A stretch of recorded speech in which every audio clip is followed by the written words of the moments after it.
어제 이 시간에 양육 의무는 저버린 채 자녀가 남긴 재산만 상속받은 제2의 구하라 사건, 그리고 그걸 막기 위한 구하라법에 대해서 다뤄봤는데요.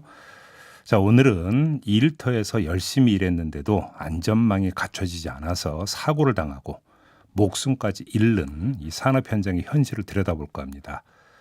정부 통계에 따르면 김용균 씨 사고가 있었던 2018년에 산업재해로 사망한 노동자가 2,142명이었고요. 지난해에도 2,000명이 넘는 노동자가 산업재해로 목숨을 잃었다고 합니다. 자, 지금부터 들려드릴 사건은 올해 5월 광주에서 있었던 일인데요. 이 장애를 가진 한 20대 청년 노동자가 파쇄기 설비에 끼어서 숨지는 사고가 발생을 했습니다. 현대 사측은 노동자가 시키지 않은 일을 하다가 본인의 과실로 사고가 발생했다, 이런 주장을 펼쳤다고 하는데요. 대체 어떤 일이 있었던 건지 이 노동자의 유족을 통해서 직접 들어보겠습니다. 고 김재순 노동자의 아버님 전화로 만나보겠습니다. 나와 계시죠? 네, 안녕하세요. 네. 자, 어려운 인터뷰 응해주셔서 먼저 감사드리고요, 아버님. 네, 네, 이거 어떤 일이 있었는지를 좀 여쭤봐야 되는데 아버님 입장에서는 사실 다시 떠올리기가 아마 싫은 그런 일일 것 같은데 이런 질문을 드리는 걸 좀 미리 양해를 구하겠습니다, 아버님. 예, 알겠습니다. 네. 일단 저 아드님과 이 작업장에서 어떤 일을 했었던 거예요? 재순이 사건을 제가 접하고 나서요. 네, 이제 시민노동단체가 대책위가 구성이 돼가지고, 예, 그 대책위 그 안에서 진상조사관이 또 별도로 꾸려졌거든요. 예.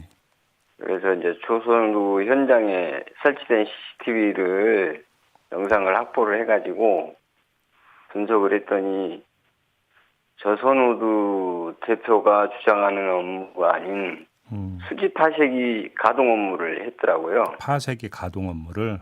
예. 예, 그러면 회사 쪽에서는 무슨 업무를 시켰다고 주장을 했던 건데요? 제가 처음에 그 조선우드 대표를 만난 데가 그 광주 광산경찰서에서 만났는데요. 예, 만났을 때 당시에 뭐 허드렛 일만 했는데 시키지도 않은 일을 하다가 그렇게 됐다라고 얘기를 하더라고요. 그러면서 자기 예. 과실이다, 그렇게 첫 대면에서 말씀을 하시더라고요. 그러니까 자기들은 이 파쇄기 업무를 시킨 적이 없는데 아드님이 혼자 하다가 그러니까 사고를 당한 거다. 그러니까 우리는 책임 없다, 이런 주장이었다는 말씀이세요? 예, 그렇죠. 이 그 아드님이 근무했던 회사가 폐 목재를 그 처리하는 업체였다면서요? 폐목재하고요. 예. 그 왜 폐수지라고 있어요. 왜 우리 일회용 그 용기 같은 것들, 비닐 같은 것들 있잖아요. 네. 그 재활용이 안 되는 그런 것들은 이제 모아다가 분쇄를 해서 분쇄 작업을 한 다음에 이제 내리장에다가 네. 차량으로 운송하는 그런 기계죠. 그러니까 쉽게 말해서 그런 업체죠.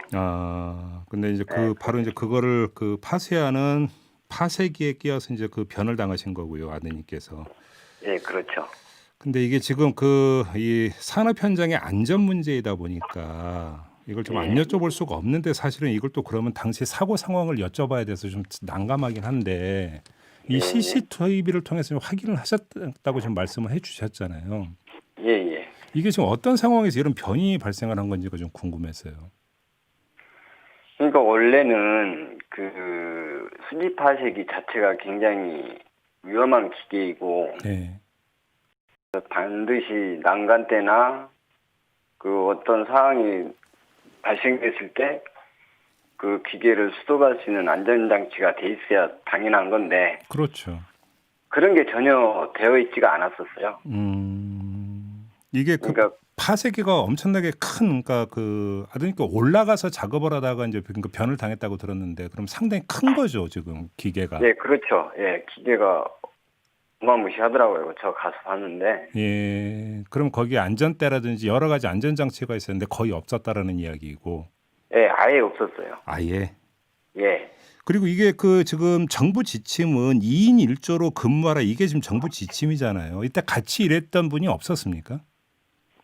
그 사측에서는 말하기를, 네. 조선우 대표가 말하기를 사수가 있다. 그렇게 얘기를 하더라고요. 네. 근데 실질적으로 그 사수라는 배부장이란 분은 예.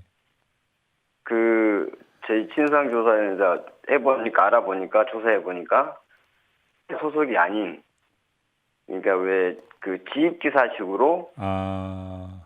이 파쇄된 수지 제품을 운송해주고 하면서 이제 잠깐 들어와서 잠깐 일 봐주고 이제 또 자기는 다른 데 가고 다른 현장 가고 아하. 그런 상황이었던 거죠. 그렇게 일을 진행했던 거죠. 그럼 아드님이 변을 당하던 그 순간에는 이 사람은 아예 현장에 있지도 않았었던 거고요. 그렇죠. 없었죠. 그럼 아드님이 혼자 일하다가 변을 당했던 거고. 그렇죠. 이제 그거를 가동하기 전에 네. 점검 가동을 미리 이제 하더라고요. 보니까 CCTV 화면을 이제 확인해 보니까 네. 그때 당시에는 이제 몇 일 전 거를 봤는데 그때도 이제 그때는 또 배부장이라는 분이 같이 있었어요. 예. 그래서 또 둘이 같이 올라가서 가동시킨 상태에서 둘이 같이 올라가 가지고 그 위에서 이물질 제거하고 정비하는 작업 그런 것까지 다 CCTV로 나와 있어서 확인을 했거든요. 예. 근데 2인 1조 작업은 아예 그냥 무시해버린 거죠. 쉽게 말해서. 그러니까 간단히 정리를 하면 안전 장치도 하나도 없었고, 그다음에 예. 2인 1조 근무 원칙이라는 것도 전혀 지켜지지 않았고, 예, 그렇죠. 그러니까 뭐냐면 현장에서 안전 사고가 발생할 경우에는 어떻게 대처할 수 있는 여지가 전혀 없었다. 정리하면 이런 이야기잖아요. 예, 그런 거죠. 무방비 상태인 거죠. 그래요.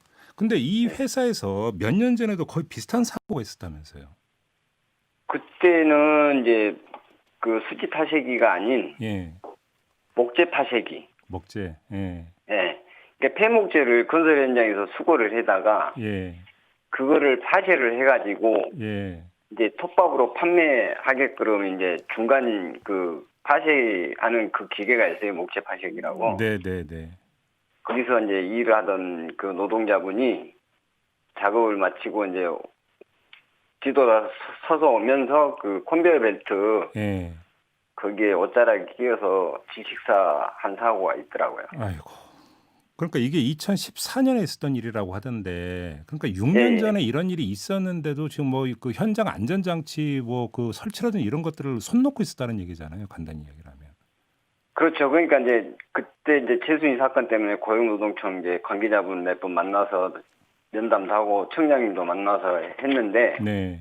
그 부분을 그때 그러면 확실하게 관리 감독을 했으면 그렇죠. 예. 이런 사고가 일어나지 않지 않았겠냐 예. 했더니 그때 사망 사고 난 거는 목재 파쇄기였고 이분은 수지 파쇄기 틀리지 않냐 하면 뭐라냐면은 10인 이하는 자기네들 뭐 안전장치에서 이래라 저래라 할 수 있는 그런 사업장이 아니다라고 얘기를 하는 거예요.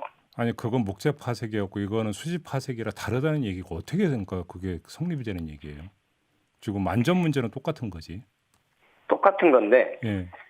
우리나라 공무원분들은 그런 식으로 생각을 하고 계신 거죠. 지금 그 얘기를 했다라는 게 회사 사람이 이야기를 한 게 아니라 그 근로감독관 같은 노동청에서 나온 사람이 그 얘기를 했다라는 거예요? 그렇죠. 그래요. 아무튼 그럼 근로감독이 안 됐던 겁니까 이때? 그러니까 그때 처음에 사건 일어난 게 그때는 이제 그 이렇게 밖으로 알려지지 않고 그냥 묻힌 거죠.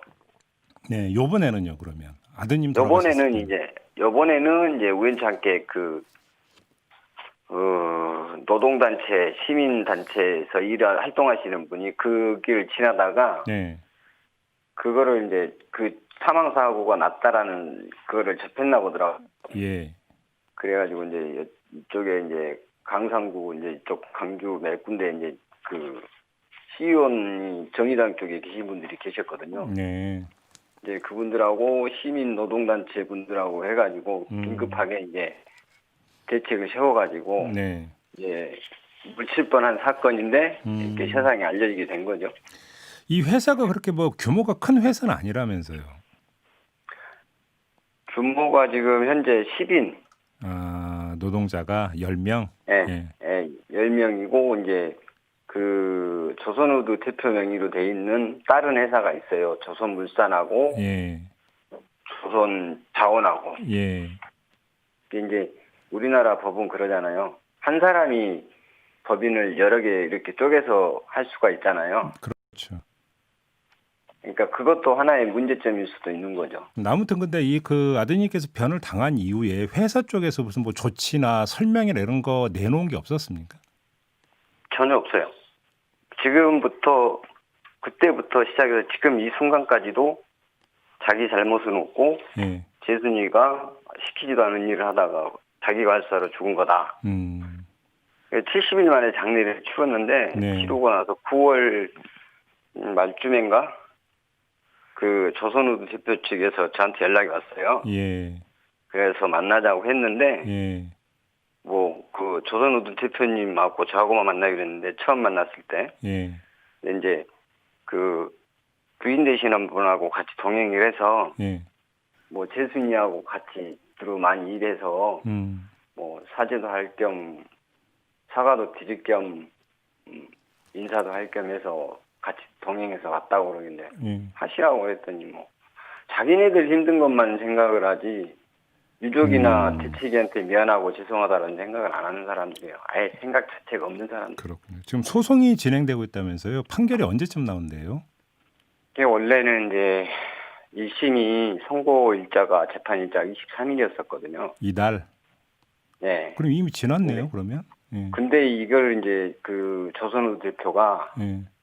연기 신청을 한 거예요. 아, 예. 재판기일 연기 신청을. 근데 네. 아버님도 작업장에서 일하시다가 사고를 겪었다고 들었는데 어떤 사고를 겪으셨던 거예요? 저도 이제 애들 엄마하고 이혼을 하고 제주도에 이제 성과장이 이제 농안기철에 일하러 갔다가 네. 우연찮게 이제 제주도에서 일 좀 같이 해보자라고 해서 제주도에서 일을 하다가 예. 톱밥 파쇄기에 그 손이 딸려 들어가고 왼쪽 아이고. 손이 말려 들어갔거든요. 아, 그때도 파색이었습니까? 그러면? 예. 그렇죠. 비슷한 거죠. 그래요. 네. 알겠습니다. 뭐 더 여쭤보기도 뭐하고 아무튼 지금 바로 이런 문제가 그러니까 사람이 살려고 노동을 하는데 죽으려고 노동하는 노동자가 세상에 어디 있겠어요. 근데 오히려 산업 현장에서 이렇게 목숨을 잃는 일을 막기 위해서 사실은 중대재해기업 처벌법을 만들자 정치권에서 이런 목소리가 나오고 있는 거잖아요. 그렇죠. 자, 이제 국회에게 꼭 좀 하고 싶은 말씀이 있으시다면 어떤 걸까요? 글쎄요, 이제 제가 뭐 평소에 동경하고 존경하는 백범님께서 살아생전에 하셨던 말씀이 생각이 나는데요. 네. 이런 말씀을 하셨거든요. 내가 사랑하는 내 나라 대한민국이 나는 노동으로 부강한 나라가 되는 것보다는 문화로 부강한 대한민국이 되길 소망한다라고 말씀하셨거든요. 네. 저 또한 우리 대한민국이 노동자와 노동자 가족들이 더 나아가서는 모든 국민이 노동을 문화처럼 즐기며 할 수 있는 나라가 되었으면 그런 생각이 있고요. 알겠습니다. 그러기 위해서는 또 이번 21대 국회에서는 허울뿐인 법안이 아닌 진정으로 국민과 노동자와 노동자 가족들이 예. 행복할 수 있는 중대기업 처벌법이 통과가 돼야 되고 제정이 돼야 되고 예. 지금 일부 뭐 제가 접한 소식에 의하면 민주당 쪽에서는 그 강은미 의원님께서 그 발의한 그 내용을 50%를 축소해서 상정해서 논의하는 걸로 이렇게 얘기가 흘러나오고 있더라고요. 네. 그건 아니라고 생각을 하거든요. 알겠습니다. 네. 자, 이제 그 아버님 인터뷰 마무리하고 바로 정의당의 강은미 의원과 인터뷰를 할 예정이니까 여기서 좀 자세히 좀 물어보도록 하고요. 자, 아버님 말씀은 여기까지 듣도록 해야 되는데 아드님께서 변을 당한 이후에 불면증에 시달리고 있다는 이야기를 저희 제작진을 통해서 전달받았는데요. 아버님 건강을 잘 챙기셔야 됩니다. 예, 알겠습니다. 예, 어려운 인터뷰 응해주셔서 감사드리고요. 고맙습니다. 예, 고맙습니다. 수고하세요. 네.